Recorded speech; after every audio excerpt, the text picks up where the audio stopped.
Good afternoon, everybody. I'm Rolene Marks. Welcome to the Israel Brief, brought to you by Yoav Gallant, where we take a look at those top stories making headlines in Israel. And if you want to get the news that you don't see reported in the mainstream media, look no further than the Israel Brief and stay tuned, because I will be giving you those addresses where you can find us on our various social media platforms. But let's take a look at top stories. And for our first story, we go to South Africa, where representatives of Hamas and Palestinian Islamic Jihad have addressed students at an event at the University of Cape Town. The event was held by the Palestinian Solidarity Forum, where flags of Hamas and Hezbollah were on full display. Amongst the comments made by the representatives, they spoke about resisting the Israeli occupation, saying from the river to the sea, Palestine will be free. Now, just to remind viewers that is a call for genocide. They also commented that the Abraham Accords and especially the United Arab Emirates are just tools for the Zionist regime. A spokesperson from the South African Zionist Federation called the comments and called the event shameful and promoting extremism. Hamas and Palestinian Islamic Jihad are internationally recognized as terrorist organizations and are proscribed in countries like Japan, the United Kingdom, the United States, Canada, and various others. Now, relations between Israel and South Africa have cooled off significantly in recent years, especially between Israel and the ruling ANC party. Just 2 weeks ago, a symbolic vote was taken in the House of Parliament to downgrade relations between the two countries and to downgrade the embassy of South Africa in Israel from an embassy to a liaison office.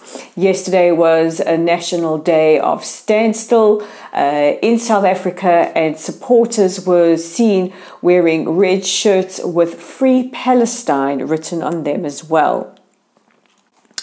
Now, staying locally, we go to Finance Minister Bezalel Smotrich, who has been at it yet again. Smotrich has inflared tempers around the world with his latest comments, saying there is no such thing as a Palestinian people, that is a fabrication, and that his family are the original Palestinians. Smotrich made these comments while standing in front of a flag or of a map of what was the original area of Palestine, including Transjordan. Now, the Jordanian Ministry of Foreign Affairs weighed in, calling Smotrich's comments racist and inciting and extreme, and said that it was an attack on the Palestinian people. Israel's Ministry of Foreign Affairs were quick to condemn Smotrich's comments, reiterating the fact that Israel recognizes Jordanian sovereignty. There is a firm belief that Smotrich could have violated the peace treaty between Israel and Jordan. Meanwhile, Israel's ambassador to Amman has been summoned by the Jordanian Ministry of Foreign Affairs. The comments made headlines around the world and have been roundly condemned by many countries, including Saudi Arabia and the United States. Staying locally, Defense Minister Yoav Gallant is believed to have told Prime Minister Netanyahu in a private conversation that should these judicial overhauls go ahead, he is likely to resign. He said that the stance taken by many across the military who have refused to show up for reserve duty, and this is across a variety of units, not just in the Army, but also in the Air Force and the Navy, could seriously impair the IDF's ability to carry out missions.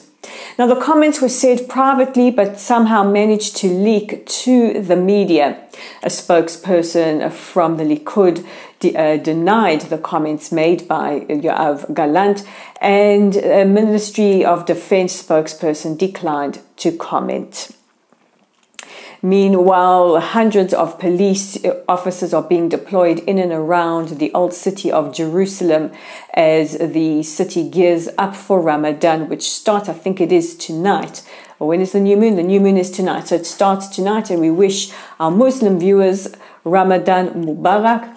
Now, Ramadan this year coincides with Pesach or Passover, as well as Easter, and tensions are already rife in the old city of Jerusalem and in the West Bank as well. Ramadan in recent years has been a month where we have seen a significant uptick in violence, and a police spokesperson said that police officers will be deployed around the area to ensure that Friday prayers go off without incident and that this year's Ramadan happens without a major flare-up of violence. And that brings me to the end of today's headlines. Don't forget to check out our website at www.layoftheland.online.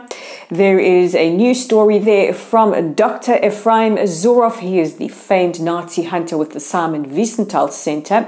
You can also check it out on our Facebook page. It will be uploaded in a short while, and our Facebook page can be found at Lottel's site. If you do see us, please give us a like, a follow, help us grow our community, especially when Facebook seems to be cracking down on this kind of content, and please share as widely as possible. Our YouTube channel is at The Israel Brief. Please click on that red subscribe button, like and share our content, and we're on Twitter at Lay of the Land 5. I'm Rolene Marks. This is The Israel Brief, and I'll see you tomorrow with your top stories.